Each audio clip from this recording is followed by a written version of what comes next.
Les carrés au citron refroidissaient sur la grille quand le message est arrivé. Je venais tout juste de les saupoudrer de sucre glace, en faisant attention de ne pas en mettre trop comme papa détestait. Juste un souffle, disait-il toujours. J'utilisais ces mots dans ma tête comme une incantation, espérant que cela rendrait le moment plus connecté. La cuisine sentait la vanille et les agrumes, et presque toute la liste de choses à faire était cochée. Glacière prête, itinéraire imprimé, clé posée près de la porte. Il ne restait plus qu'à charger la voiture le matin et attendre leur arrivée. Mon téléphone a vibré. Une seule secousse nette sur le comptoir. J'ai essuyé mes mains sur le torchon accroché à ma taille et je l'ai pris, m'attendant peut-être à un changement de dernière minute de la part de maman ou à une question de Chase sur la location du ponton. À la place, juste ça. Ashley prendra ta place. Elle ne nous fera pas honte. Pas de salut, pas de ponctuation, pas d'explication. Je l'ai regardé assez longtemps pour que l'écran s'assombrisse, puis je l'ai rallumé, comme si les mots allaient se réorganiser en quelque chose de plus doux. Ils ne l'ont pas fait. Faire honte. Comme si je n'avais pas passé 3 mois à organiser discrètement chaque détail de ce voyage. Comme si je n'avais pas choisi le chalet pour son accessibilité, appelé la boutique d'appât pour vérifier qu'il louait encore des cannes à pêche pour enfants, ou vérifier 3 fois que la douche à l'étage avait des barres de soutien pour les genoux de maman. Mais Ashley avec son rouge à lèvres parfait et son rire poli, elle ne leur ferait pas honte. Les carrés au citron sont restés intacts. Je suis allée à l'évier, j'ai lavé le bol, le fouet, la spatule. J'ai essuyé le comptoir, balayé le sol, plié le torchon en 2. Tout était propre, tout était en ordre. Puis j'ai repris le téléphone et tapé, reçu. Je n'ai rien envoyé d'autre. Aucune question, aucune protestation, juste un mot. Et ce bourdonnement froid du message glissant hors de ma vie. Le minuteur de la dernière lessive a sonné dans l'autre pièce. Je ne me suis pas déplacée tout de suite. Je suis restée là, les mains encore humides, sentant quelque chose bouger, pas exploser, pas se briser, juste glisser tranquillement hors de sa place. Et dans ce silence, j'ai ouvert le congélateur et commencé à sortir les repas étiquetés que j'avais préparés pour le voyage, un par un. J'ai rangé les carrés au citron dans une boîte, un par un, comme si j'avais encore une raison de le faire. La boîte resterait scellée, mais les gestes m'aidaient, comme on emballe une blessure pour empêcher le sang de couler. Sur la table de la salle à manger reposait le dossier du voyage. Je l'avais étiqueté, voyage familial au lac Hartwell, juillet, imprimé en gras, plastifié au cas où quelqu'un renverserait du thé glacé dessus. À l'intérieur, le contrat de location, les contacts d'urgence, les itinéraires vers l'hôpital local, une liste de restaurants avec option végétarienne pour Chase, et une page intitulée « Juste pour s'amuser », avec des jeux de quiz et des playlists pour les journées bateau. J'avais même imprimé des coloriages pour les enfants. Tout ça ne comptait plus. Tout ça n'avait jamais été demandé. Cette pensée me frappa plus fort que le message. J'ai ouvert le congélateur. À l'intérieur, des sacs Ziploc marqués au feutre rouge. Granola sans gluten pour Ellie, papa, sans maillot, snack, jour de bateau. Je regardais les rangées bien alignées sans me souvenir quelle partie j'avais faite par envie, et lesquelles pour qu'eux n'aient pas à le faire. J'avais réservé la maison du lac en janvier, avant que quiconque ne confirme ces dates. Payé la compte avec mes propres économies. Quand je leur ai envoyé le lien, maman a juste dit. C'est bien. Mais choisis rien de trop rustique. Le dos de ton père ne supportera pas un autre matelas mou. J'avais personnellement appelé l'hôte pour poser des questions sur la fermeté des matelas. J'avais aussi commandé les t-shirts bleu marine avec une écriture blanche simple. Famille Brennan au lac 2025. Taille collectée, design validé, expédié chez moi. J'avais prévu de les distribuer le premier soir avec un petit toast amusant. Un truc léger pour marquer le fait qu'on était tous là. Mais j'étais la seule à être là, et ils avaient décidé que c'était déjà trop. Ça l'a toujours été, je crois. Je riais trop fort, je planifiais trop précisément, je remarquais trop vite ce que leur silence voulait dire. Ashley, par contre, s'intégrait comme un modèle de magazine. Sourire facile, voix douce, toujours d'accord. Je l'avais vue une fois essayer d'organiser les tartes de Thanksgiving.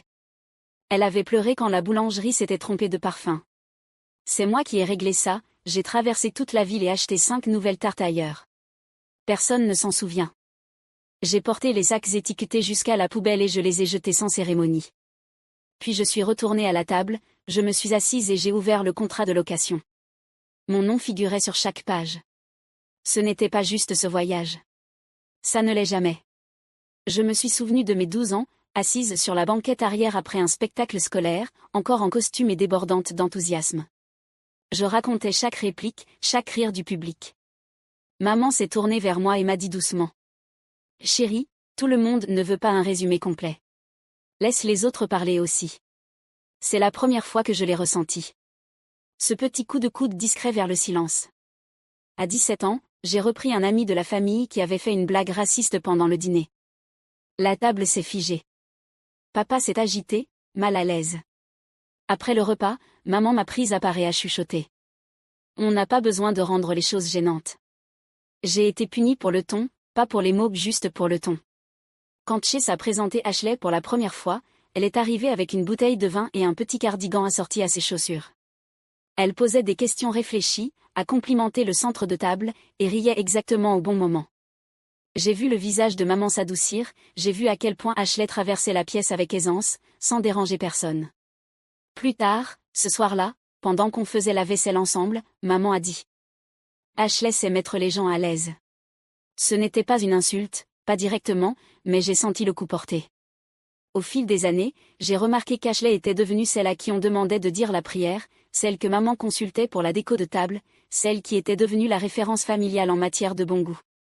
Quand j'ai proposé de changer le format du dîner de Noël pour tenir compte des siestes des enfants de Chase, c'était rigide.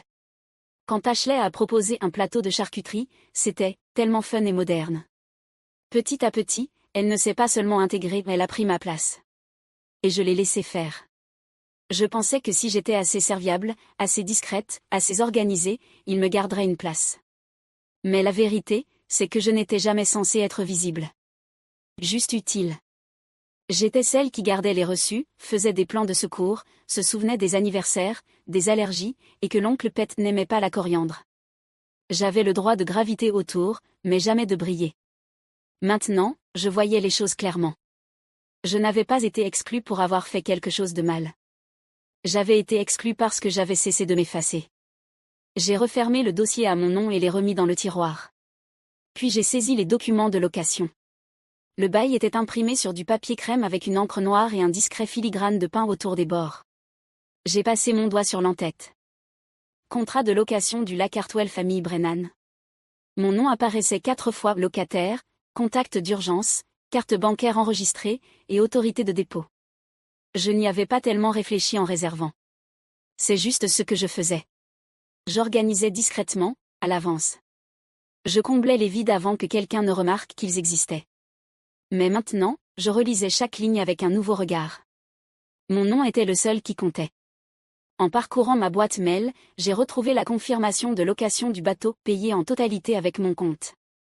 Le code de sécurité du casier au quai, les tailles des gilets de sauvetage, même les signatures des décharges. Tout était à mon nom. Chase ne s'était même jamais connecté. Ashley avait proposé de gérer les snacks, puis posté un sondage sur Instagram à la place. Il s'attendait à arriver dans un week-end soigneusement préparé, sourire pour les photos, et laisser Ashley distribuer les sacs de bienvenue comme si elle les avait préparés. J'ai ouvert un autre tiroir et sorti un dossier datant d'il y a 2 ans. Après le deuxième malaise de papa, celui qu'il avait minimisé en disant que ce n'était qu'une déshydratation, il m'avait appelé un après-midi à la maison. Il avait dit qu'il avait besoin d'un second avis sur quelque chose. Il n'a pas beaucoup parlé, il m'a juste tendu des papiers et un stylo. Au cas où il m'arriverait quelque chose, il a dit. Tu sais comment garder les choses en ordre. J'ai signé là où il m'a dit de signer. On n'en a plus jamais reparlé. Aujourd'hui, l'acte de propriété était posé sur mes genoux avec nos 2 noms inscrits. Calvin Brennan et Cala Brennan, copropriétaires, droit de survie. Je l'ai lu 2 fois. Il pensait que je m'occuperais des plans, des paiements, de la paperasse, puis que je disparaîtrais discrètement du tableau, comme toujours. Il pensait que je viendrais encore avec la crème solaire et les fruits découpés, même après qu'il m'ait effacé. Mais cette fois, je ne remettrai pas ce que j'avais construit. J'ai glissé l'acte de propriété dans son enveloppe et l'ai posé à côté du dossier de location. Puis j'ai pris mon téléphone et ouvert l'application de réservation. À 8h12, mon téléphone s'est allumé avec le nom de maman. Je l'ai laissé sonner 2 fois avant de répondre. Sa voix était sèche, tranchante. Pourquoi le code ne fonctionne pas pour la location? J'ai gardé un ton neutre. Parce qu'il n'y a pas de réservation à ton nom. Ni à celui d'Ashley. Un silence. Je pouvais presque l'entendre cligner des yeux, confuse. Je ne comprends pas, dit-elle. Tu l'as réservé. Tu as confirmé. J'ai vu les mets. Oui, ai-je dit. C'est vrai. Alors qu'est-ce qui se passe? Sa voix monta. Pas encore paniqué, mais presque. J'ai annulé la réservation il y a 3 jours. Un autre silence, plus long cette fois. Puis une seule question, prononcée bas, comme un défi. Qu'est-ce que tu as fait? J'ai laissé les mots atterrir avant de répondre. Ce n'est que le début. J'ai raccroché avant qu'elle ne puisse répondre. Je suis resté près de la fenêtre de la cuisine, regardant la brise douce faire bouger les arbres, de la même manière que j'avais imaginé regarder le lac scintiller derrière eux. Quelque part en ville, ils étaient probablement sur l'allée en gravier, devant le chalet fermé, les valises à leurs pieds, les chapeaux de soleil à la main, attendant encore un week-end qui ne leur appartenait plus. Le groupe de discussion s'est allumé ensuite. D'abord Chase, puis Ashley. Je ne les ai pas lus. À la place, j'ai pris mon café, suis sortie sur le porche, et me suis assise sur la balançoire que j'avais poncée et vernie l'été dernier. J'avais toujours cru que être fiable, c'était rester disponible, peu importe combien de fois on me repoussait ou m'oubliait. Je pensais qu'être celle qui gérait les choses, ça voulait dire quelque chose qui s'approchait de l'amour. Mais ça ne ressemblait pas à de l'amour. Ça ressemblait à un rôle qu'ils avaient l'habitude de me voir jouer.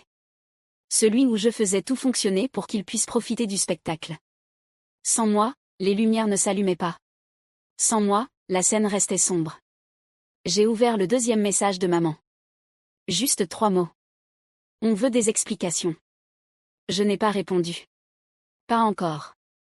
Peut-être pas du tout. Parce que pour une fois, ils allaient devoir trouver leur propre chemin. Ils allaient devoir affronter leur confusion, leur inconfort, leurs plans qui se défont. Des plans que je tenais ensemble comme un fil autour d'un cadeau que personne n'a jamais remercié.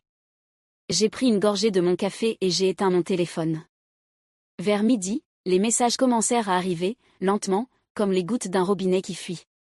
Chacun était une variation de confusion déguisée en inquiétude. Ashley fut la première. Ça doit être un bug du système.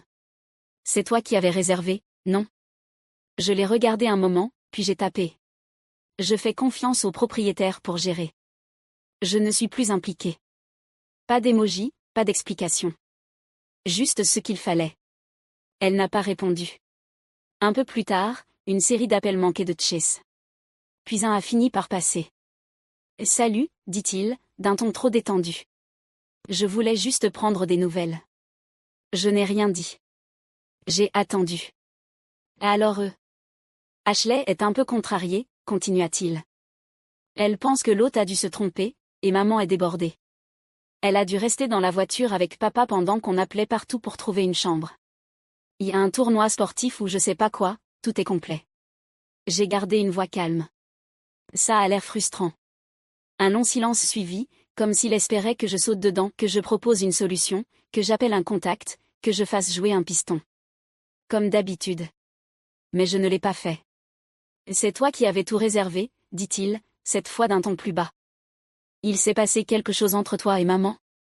Je pensais au carré au citron, au t-shirt, aux listes, aux messages. J'ai juste décidé de ne pas participer à quelque chose où je n'étais pas invitée, ai-je répondu. Il se racla la gorge. Et elle ne voulait pas dire ça comme ça, Kala. Elle pensait juste qu'Ashley pouvait t'aider à porter un peu la charge. Tu as tendance à tout prendre sur toi. Je n'ai pas répondu. Parce que ça n'avait jamais été une question de charge. C'était cette supposition que je la porterais toujours, sans jamais être vue. Écoute, reprit-il, tu peux au moins nous dire le nom de la location? Peut-être qu'on peut t'appeler directement, voir si c'est encore dispo. Je l'ai laissé mariner dans le silence une seconde de plus, puis j'ai dit. Vous trouverez une solution. Vous trouvez toujours quand je ne suis pas là pour réparer. Il souffla par le nez, un mélange de rire et de soupir. Tu as l'air différente. Peut-être que je le suis. Après avoir raccroché, j'ai préparé mon déjeuner et je l'ai mangé dehors. Sans téléphone, sans liste de tâches en vue. Juste moi et ce silence que j'avais autrefois confondu avec la solitude maintenant réintroduit sous forme de paix. Plus tard dans l'après-midi, j'ai emballé les carrés au citron restants et les ai portés à ma voisine d'en face. Elle m'avait un jour confié qu'elle adorait les agrumes. Elle ouvrit la porte avec un sourire surpris. Une occasion spéciale? Pas vraiment, ai-je dit. Juste des restes que je ne voulais pas gaspiller. Elle me remercia et prit la boîte. Tu penses toujours aux autres. Je souris. Pas toujours. Et en retournant sur mon Porsche, j'aperçus le groupe de discussion s'allumer à nouveau. Je passais le week-end à 2 villes d'ici, dans un petit gîte derrière chez mon amie Nan. Elle était en voyage avec son mari, et l'endroit était calme, à part le grincement doux des branches de pin contre les fenêtres et les aboiements occasionnels du chien du voisin. Depuis la terrasse arrière, je pouvais encore voir le lac au loin, gris et ondulant sous un ciel bleu-violet. Il a plu presque tout le samedi. J'ai observé l'orage passer au-dessus de l'eau, lourd et lent, comme quelque chose qui se rappelait comment partir. Mon téléphone est resté éteint la plupart du temps, mais dimanche après-midi, la curiosité l'a emporté. Il y avait un texto de Chase. Il te cherche. C'était tout. Aucune excuse, aucun contexte. Juste ça. Je suis restée avec ces mots un moment avant d'ouvrir mon journal. Chercher quelqu'un qu'on a effacé de ses plans, ce n'est pas du chagrin. C'est une conséquence. Je n'avais pas besoin d'envoyer quoi que ce soit pour que ça compte. Dans le silence qui suivit, j'ai préparé du thé et relu le contrat de location de la maison au lac. Les frais d'annulation étaient non remboursables. Je les avais payés sans hésiter, pas par vengeance, mais pour reprendre la part de moi qui passait sa vie à réparer les leurs pendant qu'ils avançaient sans carte. Je pensais à maman, probablement toujours convaincue qu'il s'agissait d'un malentendu. Ashley, répétant des explications pour des photos qui ne seraient jamais publiées. Et papa, silencieux comme toujours. Je m'étais souvent demandé ce qu'il ferait sans moi. Maintenant, je n'en avais plus besoin. Cette nuit-là, j'ai dormi mieux que depuis des mois. Et le matin suivant, le seul son était le vent dans les arbres et ce silence indéniable de n'avoir plus rien à prouver. De retour chez moi, la première chose que j'ai faite a été d'ouvrir le placard du couloir, celui avec des bacs étiquetés, saisonniers, d'hiver, et famille. J'ai sorti la boîte marquée « Réunion de famille », à moitié remplie de vieux t-shirts assortis, de banderoles inutilisées et d'un ballon de plage dégonflé datant d'il y a 2 étés. J'ai tout trié lentement. Les t-shirts étaient doux à force d'être portés, chacun une version différente du même message, union, unité, tradition. J'en ai tenu un contre ma poitrine un instant, puis je l'ai plié soigneusement et mis dans le sac de don. Vers midi, 2 sacs attendaient près de la porte. Je n'ai pas remis en question un seul objet. Après le déjeuner, j'ai ouvert mon ordinateur et réservé une cabane sur la péninsule olympique. Dans 3 semaines. Pas d'itinéraire partagé, pas de groupe de discussion, juste moi, une carte de randonnée, et le temps qu'il ferait sur la côte. Puis j'ai ouvert un cahier neuf et écrit en haut de la première page. Choses qui sont rien que pour moi. En dessous, j'ai inscrit 3 choses pour commencer. Le stylo a hésité un instant avant que j'ajoute une 4e. Ne pas expliquer pourquoi j'ai besoin d'espace. Quelque part en bas, le sèche-linge a émis un signal sonore. Je l'ai ignoré. Le monde pouvait attendre. Dans le salon, j'ai réarrangé quelques photos encadrées. J'ai décroché celle du voyage au lac d'il y a 5 ans, celle où j'étais derrière l'appareil pendant que tout le monde souriait. Je l'ai remplacée par une photo que Nan avait prise de moi l'automne dernier. J'étais en train de rire, un thermos à la main, portant une veste que j'adorais. Je l'ai regardée longtemps. Puis j'ai reculé, me suis assise, et j'ai laissé la pièce s'installer autour de moi. Non pas comme une scène attendant d'être remplie, mais comme un endroit que j'avais enfin réclamé. Et sur la page suivante du cahier, j'ai recommencé à écrire.